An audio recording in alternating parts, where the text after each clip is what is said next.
چنانچہ دوسری حدیث میں مذکور ہے کہ ہر انسان کے ساتھ حق تعالی جن بھی پیدا کرتا ہے جو اس کو برائی پر اکساتا رہتا ہے۔ ناظرین، جنات نر بھی ہوتے ہیں اور مادہ بھی۔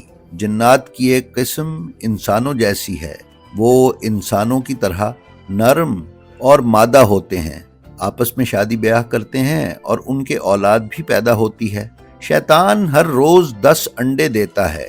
کتاب حیوات الحیوان میں شیطان کی افزائش نسل کے بارے میں مذکور ہے کہ اللہ تعالیٰ نے ابلیس کی داہنی ران میں مرد کی شرمگاہ اور بائیں میں عورت کی شرمگاہ پیدا کی ہے، جس سے ہر روز 10 انڈے نکلتے ہیں اور ہر انڈے سے نر اور مادہ شیاطین پیدا ہوتے ہیں۔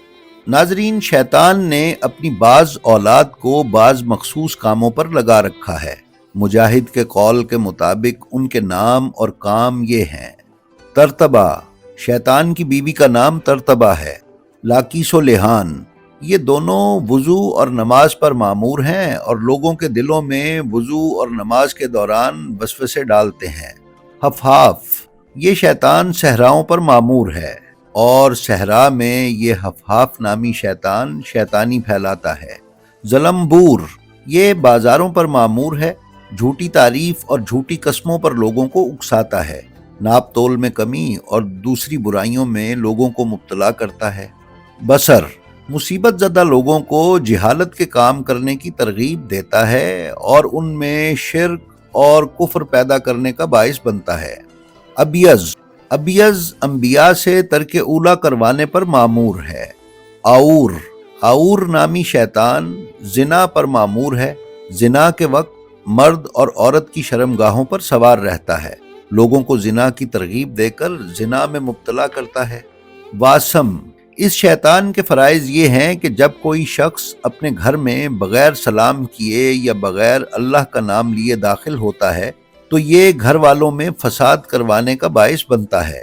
گھر والوں میں پھوٹ ڈلوا کر ایک کو دوسرے کا دشمن بنانے میں اس کا کردار ہے۔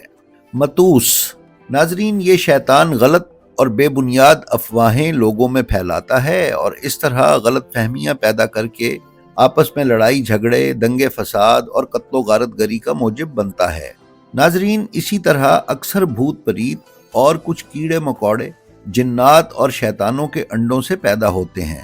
ایک روایت یہ بھی ہے کہ ایک بار شیطان نے 30 انڈے دیے تھے، 10 مشرق میں، 10 مغرب میں اور 10 زمین کے درمیان میں۔ ان انڈوں سے دنیا میں شیاطین کی مختلف قسمیں، بھوت پریت، کیڑے مکوڑے وغیرہ پیدا ہو کر دنیا میں پھیل گئے۔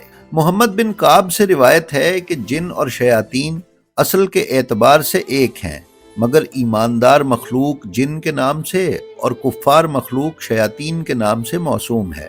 ابلیس کا حضرت آدم علیہ السلام کو سجدے سے انکار کا جذبہ حسد اور بغض تھا کہ جس نے اسے مجبور کیا کہ میری جگہ مٹی سے بنے ہوئے آدم کو کیوں ملی۔ اس کا یہ جذبہ تکبر اور غرور تھا کہ میں ارفع و اعلیٰ ہوں، اور اس ایک سجدے کے انکار کی بات نہیں تھی، بات اطاعت سے سرکشی کی تھی اور اللہ کے مقرر کردہ ولی کے اختیار ولایت سے روگردانی کی تھی۔ اس کی بات شرک تھی، کیونکہ شرک صرف خدا کی ذات واحد کے ساتھ کسی کو شریک کرنا ہی نہیں، بلکہ اللہ کے مقرر کردہ ولی کی ولایت کو جھٹلانا یا اس کے اختیار کو کمتر سمجھنا یا خود کو ولی جیسے اختیارات کا حامل سمجھنا بھی صریحاً شرک ہے۔ ابلیس نے دل میں خود کو رب مان لیا تھا، اللہ کے مقرر کردہ ولی سے شرک کیا تھا، اور اسی شرک عظیم کی بدولت ابلیس تا قیامت رسوا اور لعنتی ٹھہرا اور اولاد آدم کو بھٹکانے کے لیے وقت مقررہ تک آزاد قرار پایا۔ ناظرین، اس ویڈیو کی تیاری میں جن کتابوں سے مدد حاصل کی گئی وہ یہ ہیں: صحیح بخاری، صحیح مسلم، سنن ابن ماجہ، سنن ابی داؤد، کتاب شرح سیوطی، تفسیر کبیر رازی، مستدرک الحاکم، کتاب الحاکم، نہج البلاغہ، شرح نہج البلاغہ ابن ابی الحدید معتزلی، غرر الحکم، کتاب توحید شیخ صدوق، حیوات الحیوان اور 14 ستارے نجم الحسن کراروی۔ جی تو ناظرین، یہ تھی ہماری آج کی ویڈیو. ہمیں امید ہے یہ آپ کو پسند آئی ہوگی. ہماری آپ سے گزارش ہے کہ ہماری جو ویڈیو آپ کو پسند آئے اس کا لنک اپنے حلقہ احباب میں شیئر کر کے علوم محمد و آل محمد علیہ السلام کی ترویج و اشاعت میں ہمارے حصے دار بنیں. آپ اپنا اور اپنے متعلقین کا بے حد خیال رکھیں اور خلق خدا میں آسانیاں تقسیم کرتے رہیں. خدا آپ کا حامی و ناصر ہو. السلام علیکم.